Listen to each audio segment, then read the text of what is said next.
Matagumpay na naisagawa ang ikalawang joint meeting ng PPOC, PADAC, PDRMC at PSWMB dito sa bayan ng Talayan. Maguindanao del Sur sa panguna ni Provincial Governor Dato Kagi Arimid Dimbang Hads at kasama ang kanyang Vice Governor Honorable Dato Ustad Isam Nando at Congressman Ismail Tutum Mangudadato at iba pang mga sektor at nakisa rin ang 24 municipality na kinakatawan ni Mayor's League Dato Nathaniel Mintimbang. Pinangunahan ni Maguindanao del Sur Dato Kagi Arimid Dimbang Alhaz ang matagumpay na pagsasagawa ng second quarter joint meeting Provincial Peace in Order Council o PPOC, Provincial Anti-Abuse Drugs Council o PADAX, Provincial Disaster Reduction in Management PDRRMO at Provincial Solid Waste Management Board o PSWMB nitong Hulyo 25, 2026 na ginanap sa binyo ng Mango Grove, Talayan, Maguindanao del Sur. At kasama rin ang ating masigasig na very snapping Brigadier General Ricky Bunayog ng 602 Brigade. Siyempre, nandiyan din ang kinatawan ng 601st at makikita rin sa larawan na ito ang ating snapping Batcom ng 90 IB Lieutenant Colonel Marco ng Big Kislay Batalyon Infantry at ating Provincial Director Police Colonel Michael John Mangais bilang Provincial Director ng Maguindanao del Sur at iba pang mga kapulisan at mga sektor. Naging pangunahin sa pagpupulong ang pagpapalakas ng koordinasyon at pagpainting ng mga ayansa ng pamahalaan at iba pang mga sektor upang igit pang mapausay ang pagpapatupad ng mga programang kapayapaan at seguridad at anuman seguridad kapag itong sakuna o darating sa Maguindanao del Sur ay nakaanda ang ating lalawigan ng Maguindanao del Sur at pangangalaga ng kalikasan. Kabilang din sa tinalakay sa kasalukuyan ang Peace in Order Station sa lalawigan ng Maguindanao del Sur na magpapalawak ng kampanya laban sa iligal na droga at pagpapatibay ng ugnayan ng iba't ibang sektor mapapanatili ang kaayusan at seguridad sa komunidad ng 24 municipality ng lalawigan ng Maguindanao del Sur.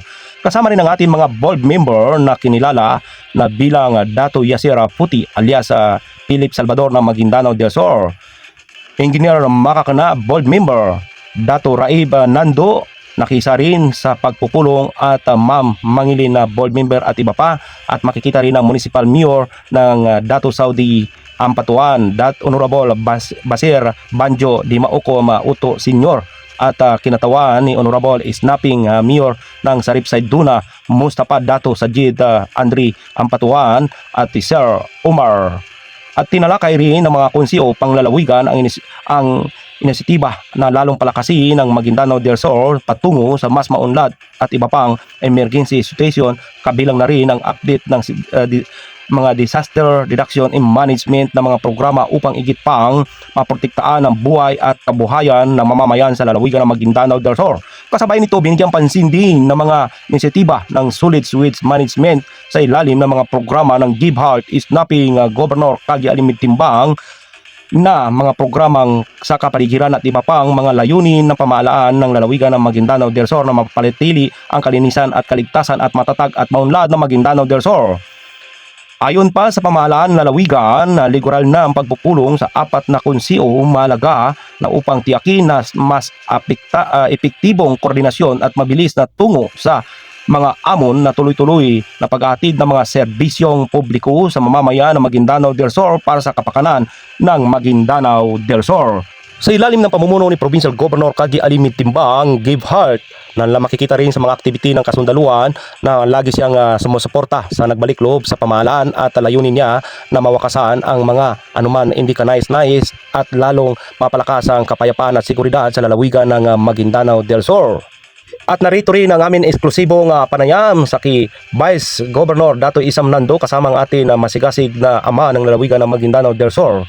Inyo pong mapapakinggan. Nag-impact po ng second joint meeting natin.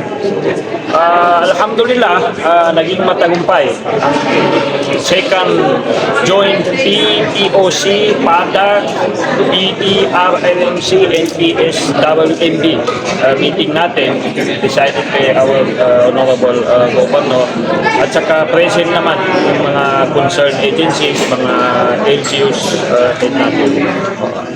So very successful.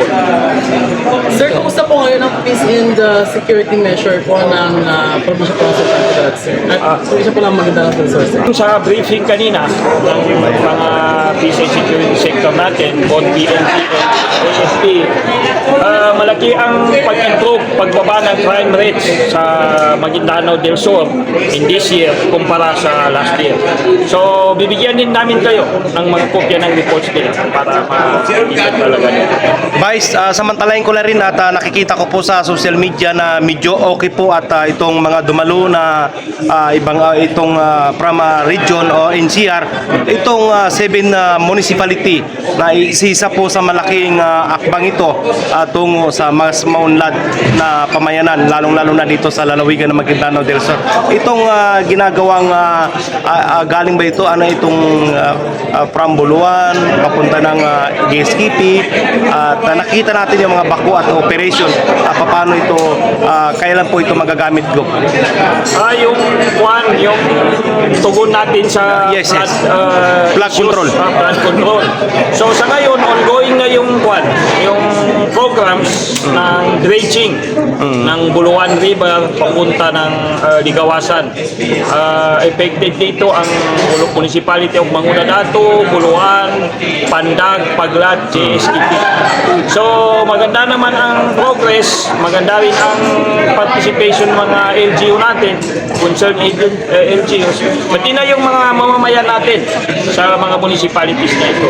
So hopefully within 1 or 2 months more, kasi sulit talaga ang ginagawa nila na pag-dike at saka pag-dredging sa mga rivers natin.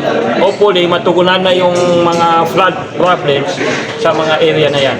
So initiative ito ng pagtutulungan ng national government, farm government, provincial government, LGUs, pati na rin yung mahal natin na congressman sa office ni Congressman Toto Mangurato. Bilang kayo po yung Vice Governor at sa inyong mga board member at kung saan po ay meron po itong naka-award, at ano po ang pinaka mga priority mga gawain ngayon, lalong-lalo na patuloy na unlad na po ang lalawigan ng Maguindanao del Sur, sir? Sa part ng legislative natin, Yes, yes. ay yung full support natin sa lahat ng programa ng executive, of course.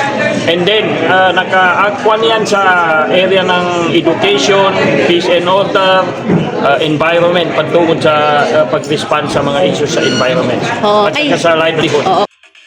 Tiniyak ni Vice Governor Dato Isa Nando na malapit nito mapakinabangan ang ginagawang flood control sa 7 municipality. Meron tayong Dato Alimid Timbang program na na-presenta kanina na napakaganda and very comprehensive. So, abangan ninyo yung official launching ng kwan na ito kasi makikita ninyo na hindi lang yung problema mismo sa conflict ang tinutugunan, pati sustainability at saka empowerment ng mga effective para ma-address yung grassroots ng kwan, ng problema, which is poverty and mahina na education. So thank you very much, no? Sige, sukran. Thank you, Vice Gov. Thank you, Gov. Shout out pala diyan kay Lieutenant Colonel John Sulis na siya po ang aide ng bodyguard ni Provincial Governor Kagi Alimid Timbang Alhads, at maraming salamat din sa kanyang mga staff na mababait at nag-accommodate sa media. Mabuhay po kayo, Sir Dato Not. Oh, Maguindanao, sa bawat pulong at pagkakaisa, kapayapaan ang unang biyaya. Sa talayan, ang pag-asa'y sumisigla, katuwang sa kaunlaran ang bawat isa. Sa pamumuno ni Gov Dato Alimid Timbang, tayo na't abutin ang ating mga